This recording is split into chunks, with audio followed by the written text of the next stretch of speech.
আসসালামু আলাইকুম সবাইকে। সকাল থেকে অনেক বৃষ্টি হচ্ছে, যার জন্য আসলে আমার যে ডেইলি রুটিনটা সেটা আজকে চেঞ্জ হয়ে গিয়েছে।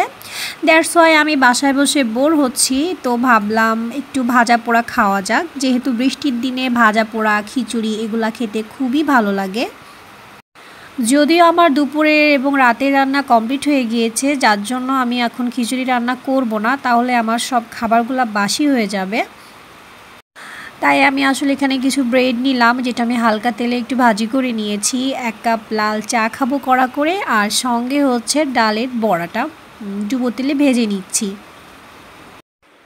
আসলে প্রতিদিনের সকালটা আমার খুব ব্যস্ততার মধ্যে দিয়ে কাটে। আমি খুব আর্লি ঘুম থেকে উঠি, তারপর আমার হেল্পিং হ্যান্ড আপা আসেন, উনি আমার যেগুলো কাজ আছে ওগুলো কমপ্লিট করে দিয়ে যান। আর আমি আমার যাবতীয় যে সব কাজ নিজের হাতে যেগুলো করি আর কি, সেগুলো সব আমি ওকে করে আমার ছেলেকে নিয়ে আমি হচ্ছে স্কুলে যাই, এবং সেখানে যে আমার বাহিরের যে কাজগুলো আছে সেগুলো আমি কমপ্লিট করি। আমার হাতের যদি কোনো কাজ থাকে সেলাই, ওগুলো ওখানে বসে আমি আসলে করি। হোপফুলি ভিডিওটি আপনাদের ভালো লেগেছে। Thanks for watching.